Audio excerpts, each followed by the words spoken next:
Olá, amigos que acompanham o The Papo, sejam muito bem-vindos a mais uma edição do seu podcast semanal. O The Papo tá no ar, querido. E se você chegou até aqui, lembre-se de se inscrever no nosso canal, dar um joinha, falar da cidade de onde você tá falando e dizer como é que o nosso sinal tá chegando até você. Olha aí, quero te pedir uma coisa. Eu tô pedindo, não vou te cobrar nada por isso, você não vai pagar nada. Já dá um like nesse vídeo aí, dá um like nele para ele se espalhar para mais pessoas. E ajuda o nosso canal a crescer também. Hoje o The Papo vai falar sobre segurança pública e o avanço das facções criminosas aqui no Amapá e a tentativa, e com muita propriedade, hoje falando com a gente aqui, a Polícia Federal, representada pelo delegado Bruno Benassuli, Benassuli, é difícil mesmo. Benassuli, que abriu espaço para falar com a gente, né, sobre o avanço das facções criminosas, como eu falei, na nossa região, e como a Operação Integradas tem buscado combater crimes como tráfico de droga, lavagem de dinheiro e organizações interestaduais aqui no Amapá. Obrigado, delegado, por ter vindo aqui, separar esse momento. A gente sabe que vocês são muito ocupados, né? E você separou esse tempo para falar com a gente. Muito obrigado. E eu queria que tu falasse um pouco. O Bruno é daqui mesmo? Bruno Benassuli? É de onde? É um prazer. Felizmente deu certo, porque às vezes a gente é chamado às pressas até para uma viagem inesperada ou alguma ação inesperada. Mas já sou delegado de Polícia Federal já há um tempinho, né? Já vou fazer 19 anos de polícia, 24 ao todo de serviço público, né? E sou do Pará, né? O irmão daqui do Amapá. Todo mundo costuma dizer que o Amapá é o quintal do Pará. Eu já digo o contrário, que o Amapá é o jardim do Pará. Com certeza. E já é a minha segunda passagem aqui pelo Amapá. A primeira passagem foi como delegado regional, que comandava todas as delegacias investigativas no ano de 2014 e 2016. E aí, como acontece na Polícia Federal, saí de novo, depois de um tempo a gente tem que sair. Passei um tempo mais em Belém e agora recebi convite para voltar aqui para o Amapá para ser supervisor da Força Integrada de Combate às facções criminosas, né, ao crime organizado, que é a FICO. E é uma força integrada que tem dado certo por todo o Brasil, porque reúne num só ambiente, num trabalho em conjunto, a Polícia Federal, a Polícia Civil do Estado, a Polícia Militar do Estado, né, os policiais penais, tanto estaduais quanto federais, PRF, né, todos integrados num prol comum, que é impedir o avanço das facções, principalmente as facções criminosas de cunho violento. A FICO, ela é uma força integrada recente ou já existia antes? Não, já existe há alguns anos. Começou no estado de Minas Gerais, né, com uma iniciativa de Minas Gerais que reuniu a Polícia Federal junto com polícias estaduais e foi dando muito certo. E foi tudo que dá certo tem que ser copiado, né? Algumas outras localidades implementaram e hoje virou um projeto, né, do Ministério da Justiça mesmo. Boa. Então virou um grande projeto do Ministério da Justiça de combate às facções de maneira geral, com cada vez mais investimentos, cada vez mais vai aumentando o número de FICOs pelo resultado que as FICOs estão dando. Top. Bora falar sobre essa operação que teve aqui, a última, né? Foi o Tal do Zero. Qual foi o objetivo dessa operação? O que foi que vocês conseguiram lograr êxito aí? O que foi que vocês conseguiram pegar e descobrir? Sim. Essa operação foi a segunda fase, né? Já tinha uma primeira fase que não teve a participação da PF, mas nessa segunda fase o GAECO, com as informações coletadas na primeira fase, entrou com uma representação para atingir o lado financeiro de uma determinada facção daqui do estado. Quando já estava representado, já estava na apreciação do Poder Judiciário, houve o chamamento da Polícia Federal para integrar no na investigação, e a gente planejou a investigação em conjunto, tanto o Ministério Público, por meio do GAECO, quanto a Polícia Federal, com um grande apoio também da Polícia Civil, né? E principalmente também um apoio tático da Polícia Militar, né? E o cumprimento dos mandados foram lá no IAPEN, foram realizados pelos policiais penais, né? Essa movimentação era milionária, que foi observada durante ainda a fase da investigação, e no cumprimento foram 25 mandados de busca, dos quais 17 efetivamente cumpridos, e mais 9 mandados de prisão, dos quais atualizamos os dados e já houve o cumprimento de 7, né? Assim como os 2 foragidos podem ser cumpridos também a qualquer momento. E se bloqueou tanto contas bancárias, quanto houve apreensão de veículos, que vão ser utilizados, que eram utilizados pela facção e agora devem ser levados a leilão, e esse leilão, o dinheiro, parte do que é arrecadado em leilão, volta para as próprias instituições de segurança pública, e outra parte entra nos cofres públicos, seja do Estado ou seja os cofres públicos da União. Esse modus operandi dessas facções são iguais, praticamente, né? Porque a gente vê operações acontecendo em outros estados. Inclusive, essa daqui também aconteceu em São Paulo, né? Teve mandado de prisão em São Paulo também?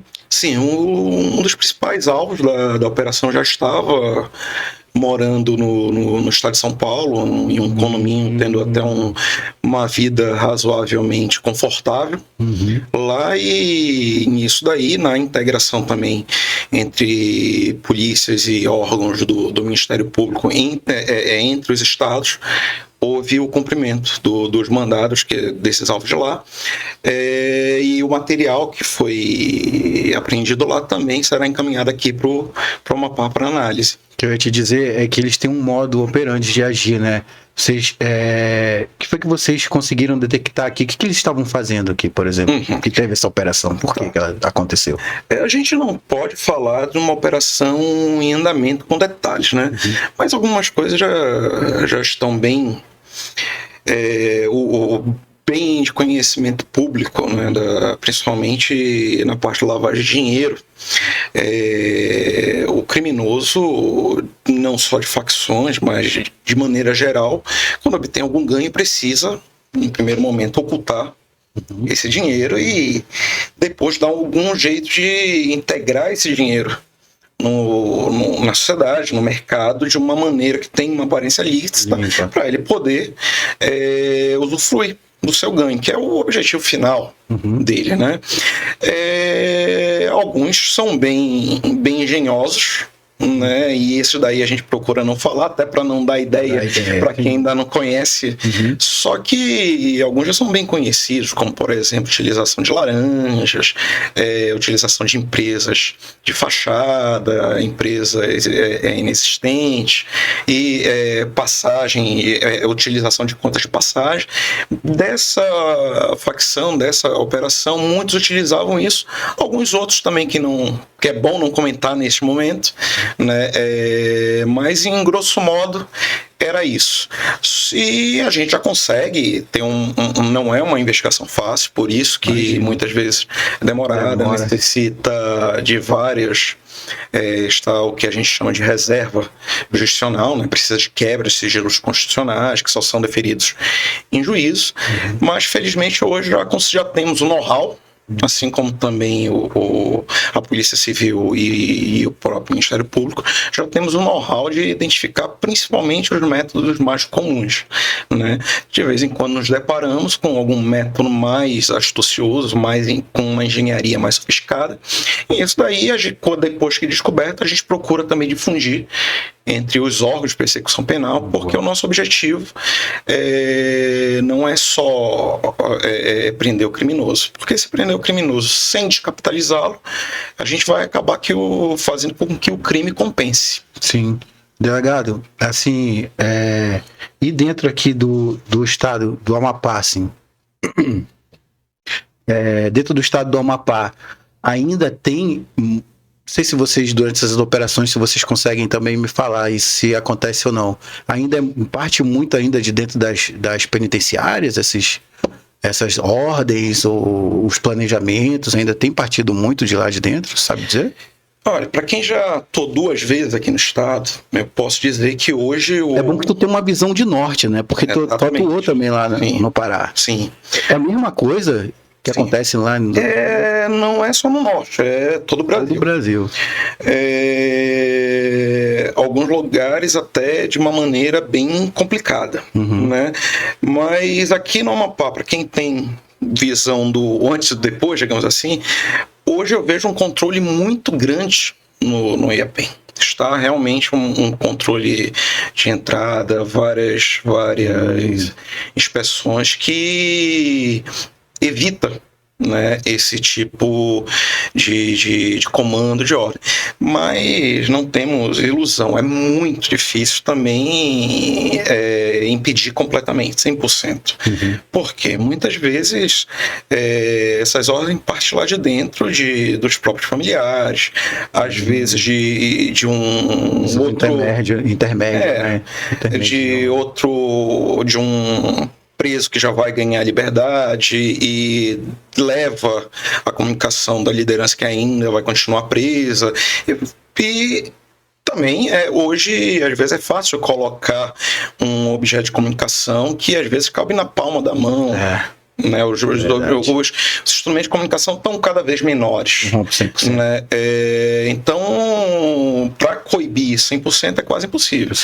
Mas, principalmente as fiscalizações que estão sendo de rotina dentro do próprio IAPEM, está evitando muito isso, tanto que há muitas operações, inclusive nossas, que começam com celulares que foram apreendidos pelo próprio sistema penitenciário e são encaminhados para a gente.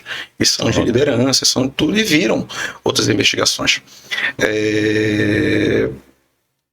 Então, esse trabalho que foi desenvolvido pelo IAPEM tem frustrado, sim, o comando lá de dentro.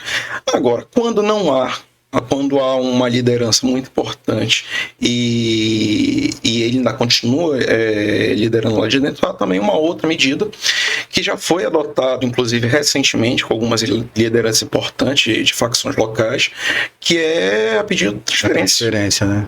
Que sai daqui, vai para presídios federais, Mossoró é um exemplo, tem outro em Rondônia, Roraima é Rondônia, posso estar enganado, mas é em Rondônia. E eles entram num regime diferenciado mesmo, e aí evita a comunicação. Eles ficam lá para sempre? Não, é por um período. Mas é um período que ajuda a quebrar aquela cadeia de comando daquele determinado faccionado.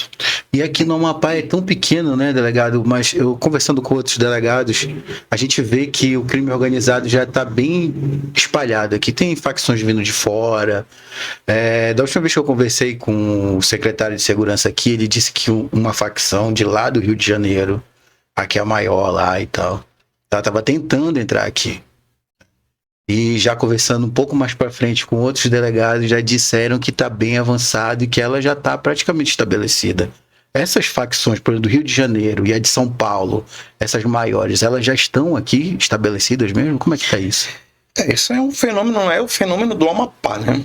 Houve uma expansão, essas duas facções lá do Sudeste, principalmente do Rio de Janeiro e São Paulo, se expandiram por todo o território nacional, principalmente depois da Covid-19. Né, a pandemia coincidiu muito incentivado com a ordem de não poder subir favela, eles ganham força, né? Porque se você não está combatendo o crime onde o crime está acontecendo, o criminoso ganha força e se expandiu realmente por todo o território nacional. Aqui no Amapá, lógico, existe, ninguém vai enganar ninguém, existe, as duas têm presença aqui, mas ainda é um dos poucos estados que não há uma predominância, não há um domínio. Não há nenhuma área aqui em Macapá que as forças de segurança conseguiu entrar, não há nenhum local que a gente precisa cumprir uma diligência que a gente não consiga entrar. Verdade. E diferencial, ainda, né? exatamente, ainda está sob controle. Diferente, por exemplo, da facção da principal facção do Rio de Janeiro, que há determinadas comunidades no Rio de Janeiro que a polícia não sobe. Para subir tem que se fazer uma grande operação, como ocorreu recentemente, e que se sabe que vai ter um confronto e pode ter intervenção, pode ter até de quem está inocente, mas já isso é decorrência de anos e anos do... É um efeito colateral desse domínio exatamente, deles, né? De anos e anos do empoderamento dessas facções. A gente já consegue dizer quantas tem aqui no Amapá, não? Há uma contabilização pelas forças de segurança, tá? Já é um número expressivo, mas a verdade é que todo dia pode surgir e pode sumir uma facção. Por quê? Constantemente alianças onde uma facção se une a outra formando uma nova facção, da mesma maneira que muitas vezes a facção fica tão combatida, tão oprimida, com seus membros presos, ou até mesmo não é o que as forças policiais desejam mais. Muitas vezes ocorre intervenção policial e aqueles remanescentes não conseguem mais se chamar de faccionados e integram outras facções, né? A gente procura não revelar números para não alarmar e nem incentivar a criminalidade, mas apesar de já ter um número expressivo, é um número controlável, não é nada fora do comum, fora da curva. E sempre tem alguma situação que uma meia dúzia de criminosos diz: somos faccionados. Não, é uma meia dúzia de gato pingado que mal entraram no crime e não é uma facção mesmo. De verdade, mas às vezes contabiliza, mas essa daí a gente tem que combater, obviamente, mas sabe que não são, que entraram ontem no crime ainda não estão num grau de perigo muito grande. Por que essas grandes de lá estão escolhendo o Amapá, delegado? Tem algo a ver com rota, alguma coisa assim? Por que eles escolheram o Amapá? Ou é só por questão de expandir mesmo? Eles estão se expandindo, como eu falei, em todo o território nacional. O criminoso busca facilidade, obviamente. Então, a partir do momento que é uma rota conhecida, ele procura outra rota, né? E por aí vai. Então, vários corredores que já eram conhecidos, aumentou-se a fiscalização, aumentou a apreensão, eles começam a ter grandes prejuízos, então eles procuram outras rotas. Por exemplo, uma rota que era bem conhecida era a do Porto de Santos, né? Foi feito um trabalho de controle e a partir do momento que o Porto de Santos, que ainda existe, tudo bem, mas a partir do momento que o Porto de Santos passou a ser melhor controlado, melhor fiscalizado, aumentou fiscalização de todas as forças, tanto a portuária, quanto da Polícia Federal, quanto das forças estaduais, eles veem que o Porto de Santos começa a ser um porto que não é propício mais a exportar. Então eles buscaram portos no Nordeste, buscaram portos no Norte do Brasil e a região Norte, de uma maneira geral, é uma região que infelizmente ainda não está 100% ocupada pelo Estado, mas pelas características geográficas, pelas características históricas, né? A gente sabe que tem grandes bolsões ainda de florestas, às vezes inativas, grandes corredores hidrográficos, né? Bacias de rios, o maior rio, o Amazonas atravessando o Brasil, chegando até países produtores, e a região norte, então, acaba sendo uma região propícia para virar rota dos narcotraficantes, né? E o Amapá não seria diferente. O Amapá possui todas as características da região norte, da região amazônica, né? Aqui é a foz do Amazonas. Sim. Então, se você for pegar o Rio Amazonas na entrada do Brasil faz a divisa com a cidade de Letícia. A cidade de Letícia está na Colômbia, que é um grande produtor. É um grande produtor ainda de cocaína, já foi bem melhor na década de 90, até foi a época dos grandes narcotraficantes mundiais, até Pablo Escobar. E ainda continua, foi controlado, já não é aquele terrorismo da década de 90 Pablo Escobar, mas não é uma rota. Então, qualquer droga que entre pelo Brasil por essa rota do Amazonas pode ser escoada por vários locais, Belém, Macapá e diversos outros locais. Então, há uma preocupação constante nessa região, só que também não se tem dúvidas que quase impossível, nem se pegasse todas as polícias, todos os policiais brasileiros e colocasse de mão dadas de um a um, talvez não se conseguisse tapar todos os locais que poderiam ser esquadros. E é por isso que a gente precisa de estar integrado com troca de informações e utilização de técnicas especiais de investigação. Bom, a gente vê que tem funcionado, né? Tanto é que teve já bastante apreensões aqui, né? Sim. Tem funcionado. Inclusive, tem uma bem emblemática, que eu me lembro, eu estava comentando contigo, tu estava me dizendo que não é submarino, né? É um semi-submersivo, né? Sim. Teve essa apreensão aqui de um submarino. Tu lembra disso, que pegaram na frente? Foi fora daqui já, mas a saída foi daqui, do Amapá, né? Sim, essa região foi pego né, cara? Foi pego naquela região do Marajó e aí acaba praticamente aqui a fronteira com o Marajó, né? 1h30 a gente está em Afuá, já é estado do Pará. Algo bem rústico a construção. Eles não são submarinos propriamente dito, porque eles não têm a capacidade de ficar 100% submergíveis.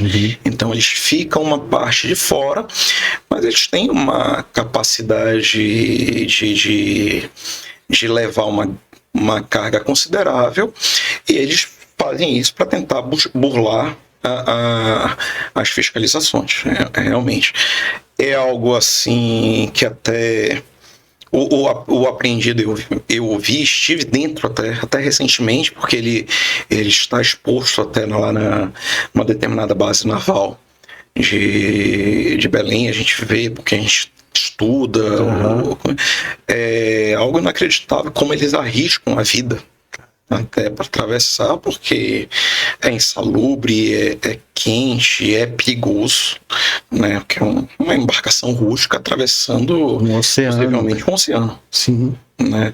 Mas não é só isso.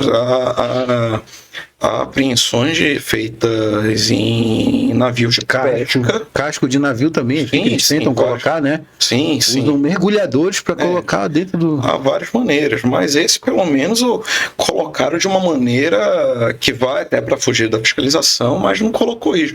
Tem barcos de pesca que foram presos na Europa já. Vários casos desses, que o barco de pesca parece que na primeira onda do coelho quebraria. Entendeu? Então eu fico imaginando até quantos naufrágios não tem sem conhecimento das forças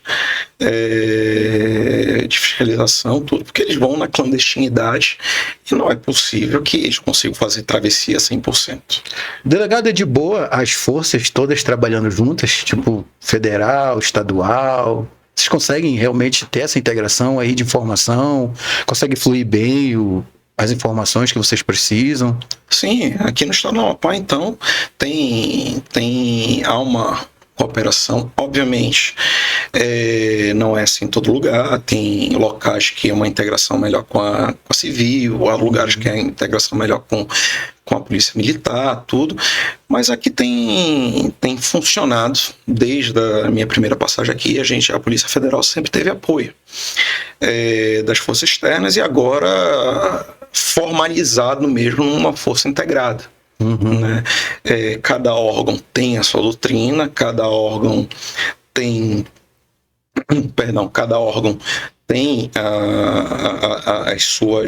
os seus meios, às vezes, de investigação, tem as suas atribuições constitucionais, cada um atua dentro das suas atribuições, mas não é todas as investigações que vão ser trocadas pelo próprio sigilo da investigação, mas tem funcionado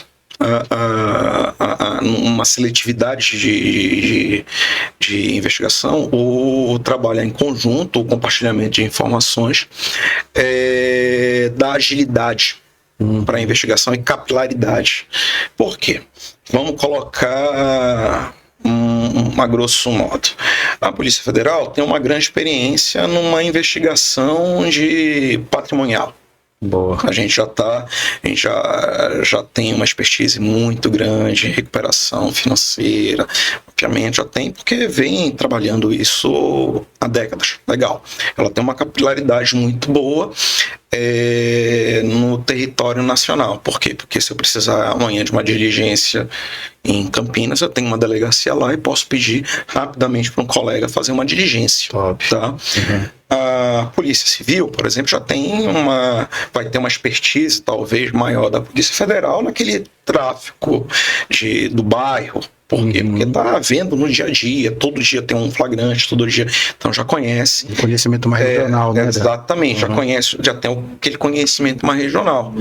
A PM está todo dia na rua. Todo dia. A capilaridade do bairro, no bairro, tá lá, a PM vai receber informações, é a primeira a chegar, é a primeira a ouvir o relato, porque é a polícia ostensiva. Sim. Tá? Por sua vez, a polícia penal tá lá no presídio. Então tá monitorando aquele faccionado, aquela liderança que tá presa e tá de olho nele. Né? Às vezes, a informação que vem do bairro importa para evitar um resgate de um preso. A informação que vem da cadeia interessa para uma investigação da Polícia Federal. Uma complementa a outra, então, né? Complementando. A informação que parte da Polícia Federal pode propiciar um flagrante da Polícia Civil ou da Polícia Militar.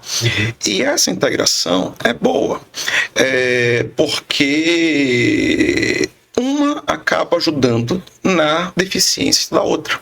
Rapaz, só assim, o que me chama a atenção é porque quando a gente junta muita mente para trabalhar em alguma coisa, ou essa coisa já entornou, tá muito, tipo, perdão da palavra, mas a cagada já tá tão grande que não dá mais para uma só seguir. Foi isso que acontece com a FICO? Vocês estão se juntando porque a coisa já está muito estendida e só uma força não está dando... Não vamos... Não, a grosso não está dando jeito, assim? Não vamos tapar o sol com a peneira. Hoje, talvez o maior problema brasileiro seja a segurança pública, tanto que é pauta de campanhas políticas, esse tipo de coisa. É histórico, até mais antigo problema, que vem desde a Constituição, vamos colocar assim. Sim. Por quê? Porque a própria Constituição definiu tudo para a educação.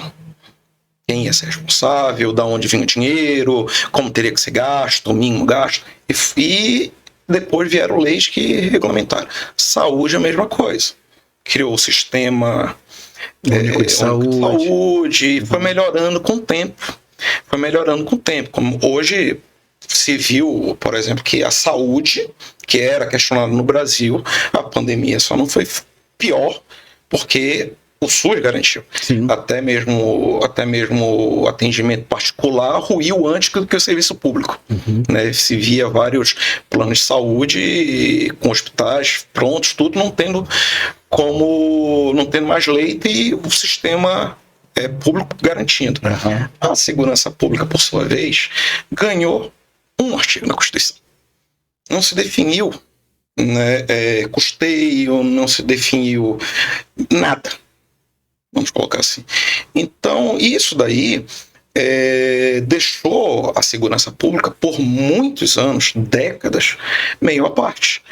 Era mais urgente a saúde, a educação, do que a segurança pública. Hoje a gente paga o preço. Né? Então houve uma expansão do crime organizado, houve uma expansão das facções, e hoje se fala em sistema único de segurança pública, se fala em integração, se fala em força-tarefa, se fala em fundo específico de segurança pública, e isso tem melhorado sim as polícias de uma maneira geral. Né? Agora, o entendimento de se trabalhar como força-tarefa começou já há alguns anos, e não começou por causa de facção criminosa, pelo menos não dentro da Polícia Federal. Tá? Então, Começou com o quê, delegado? Posso estar enganado, mas acho que começou com previdenciário. Eu já atuei, inclusive, em força-tarefa, em investigação de previdenciário, que trabalhava com as forças-tarefas previdenciárias. Né? Rombo na Previdência, fraude, todo esse negócio.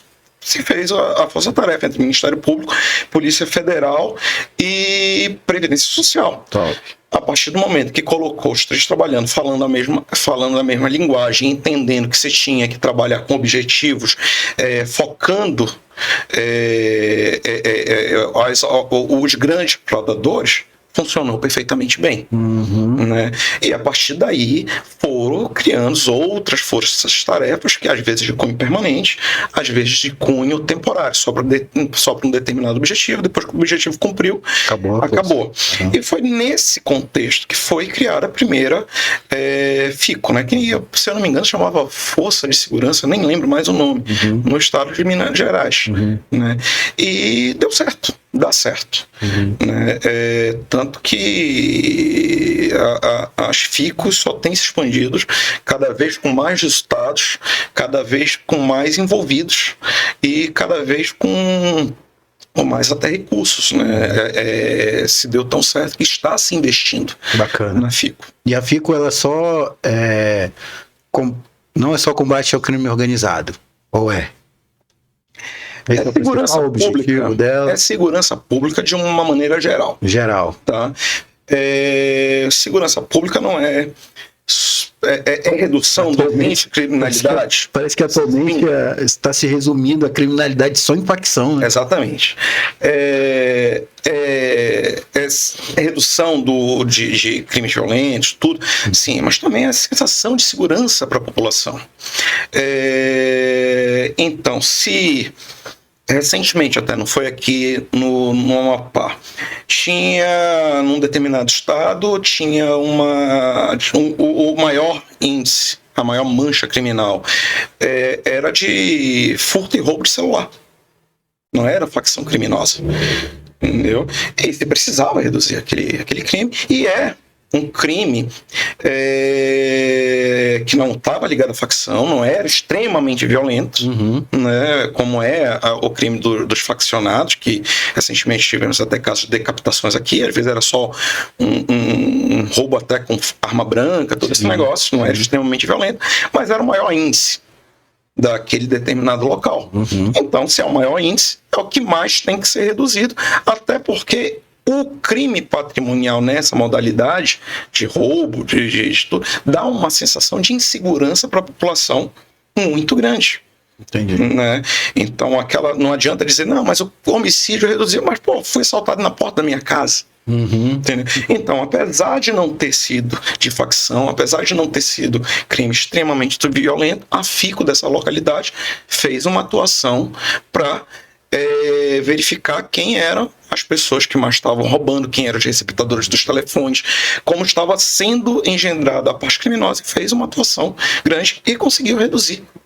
Ou junto com as forças locais, obviamente ninguém trabalha sozinho, conseguiu reduzir essa modalidade criminosa do furto e roubo de aparelhos celulares. Né? Se amanhã for o caso, ou sei lá, maior índice de crime no Amapá for talvez roubo de carro.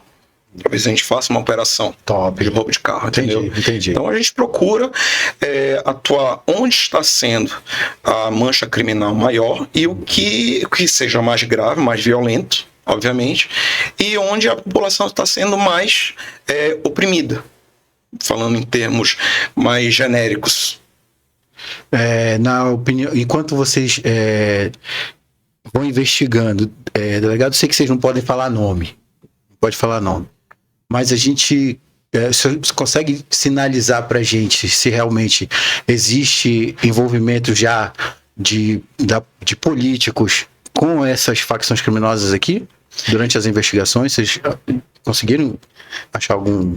A gente não principalmente por se tornar um ano eleitoral, a gente não procura não falar nomes, não citar investigações, principalmente porque muitas delas estão em andamento. Sim. Mas uma das estratégias das facções nacionais, sim, são se infiltrar em determinados cenários políticos, né, para não falar de um determinado partido ou de uma determinada comunidade, procuram sim se inserir em determinados cenários políticos.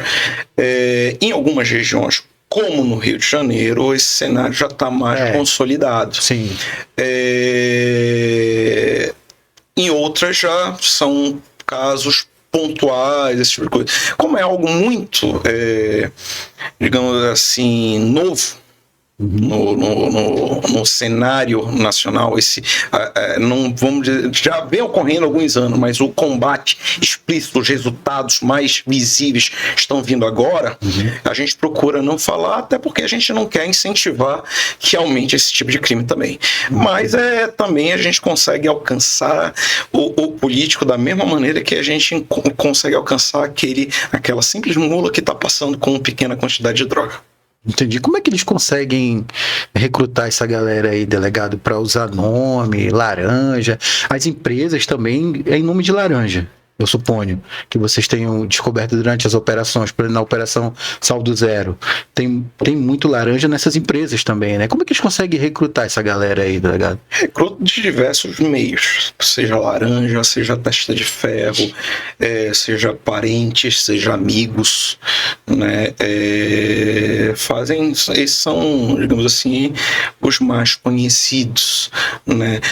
Muitas vezes se aproveitando até de condições sociais, pessoas que são desprovidas de recursos, estão em desespero, até e são facilmente cooptadas, ou para praticar mesmo o comércio em si, servir como o transportador, ou até mesmo para ceder seus dados, para ceder seu perfil em alguma rede social, tudo, em troca de, às vezes, de míseros reais, né? E acaba sendo responsabilizado depois por associação, no mínimo associação por tráfico, e que também tem penas altas, né? Então acaba tendo, diferente do traficante, quanto mais essas pessoas que são utilizadas, muitas vezes têm poucos ganhos e acaba tendo penas altas. Só acho que precisa ainda avançar alguma coisa na lei para tentar coibir mais esses avanços dessas facções também? Qual é a sua opinião aí como delegado? Sim, tanto que é uma discussão muito grande, né, recente e atual, né, do que poderia ser feito para combater a organização criminosa de maneira geral e as facções criminosas de maneira específica. Houve grandes modificações no Código de Processo Penal, bem recente, e ainda se discute outras medidas, inclusive hoje no Congresso, várias alterações para que possibilite um maior enfrentamento e descapitalização, né? Sem ferir, obviamente, os direitos humanos, os direitos individuais, mas também não pode um criminoso, um faccionado que comete crimes violentos como homicídio, um latrocínio, está querendo utilizar a lei para cometer crimes, se valer da lei para cometer mais crimes. Então isso, de uma maneira geral, a sociedade já enxergou e a sociedade está esperando mudanças. E, obviamente, as forças policiais só vão trabalhar na estrita legalidade. Sim. Então, se amanhã houve uma época que se limitou muito pedidos de prisão preventiva, diminuiu o número de prisões, porque a gente só vai pedir onde for a lei for permitida, né?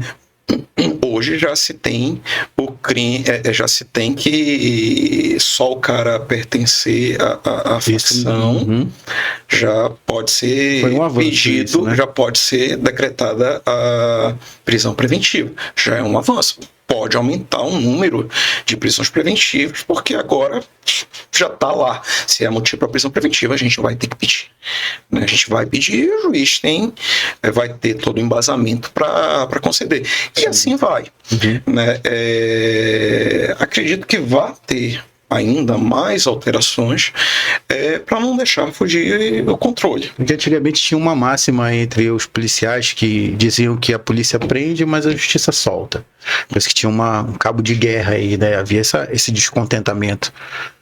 Tu tá há quanto tempo na polícia? Eu tô há quase 19 anos. Quase 19 anos. Isso mudou muito? Depende do ponto que se analise. Tá? Eu não sou daquele que tapa o sol com a peneira.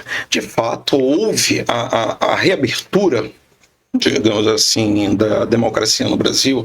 A Constituição, que culminou na Constituição de 88, foi uma Constituição que passa pelo mesmo processo de qualquer outro país que teve uma reabertura, de tentar colocar o máximo de direitos dentro de uma carta constitucional. Até por receio do que se passou no regime de exceção. Né? Então, há muitas vezes que se define como uma exacerbação de garantias. Né, dentro da Constituição, e que se refletiram nas leis e várias alterações, e isso muitas vezes atrapalha a persecução persecutória. Então, às vezes amarra tanto a polícia quanto o juiz de deferir uma determinada medida, que o juiz também não vai poder deferir uma medida contra o que está na lei ou contra os princípios constitucionais. Esse é fato. Mas também não se pode deixar de olhar também o lado policial, e é por isso que é necessário investir na polícia, de troca de boas experiências, porque muitas vezes o trabalho também não estava bem feito e passava uma bola para o judiciário que não estava redonda. Sim. Né? A prova não estava bem coletada, a prova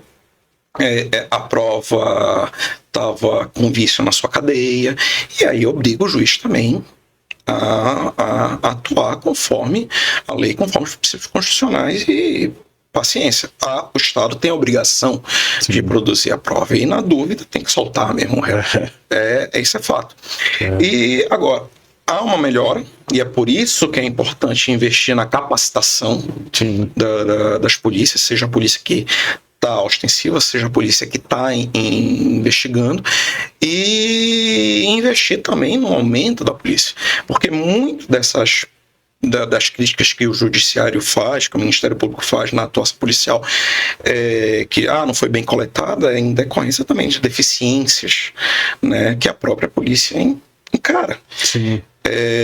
Melhorou muito nos últimos anos, mas ainda tem muitas unidades policiais carentes de efetivo, e não tem jeito. Como é que você vai coletar uma boa prova se você tem que coletar a prova para, 5 homicídios de uma vez só com uma equipe? É complicado. Entendeu? Mas me parece que com essa lei aí complementar, né, da segurança pública, parece que teve uma melhora, né? Agora, só do sujeito escrever o nome de uma facção numa mesa, parece que ele já tá ali ligado, já liga ele a uma. É nova. Obviamente não vai ser tão Assim, vai ser feita uma avaliação, não deixa de ter uma avaliação subjetiva, tanto de quem investiga, quanto do Ministério Público de Denúncia, quanto do juiz, né? Senão qualquer, sei lá, pobre coitado aí que fizer uma gracinha aí, vai preso, não pode ser assim. Agora, a gente sabe quando a pessoa é realmente atuante. O cara que vai ser preso por estar em facção não é porque escreveu no caderno. A gente vai ver os outros indícios que verifica realmente movimentações atípicas, que vai ver várias ligações com outras lideranças faccionadas, que vai ter postagens em redes sociais estranhas, de fazendo referência às próprias facções e por aí vai. Então a gente sabe quando o cara é realmente pertencente de uma facção ou se só é um gaiato. Obviamente que o gaiato também está errado e se ele cair também, aprenda a não fazer esse tipo de coisa. Fazendo apologia aí. Exatamente. Delegado, obrigado.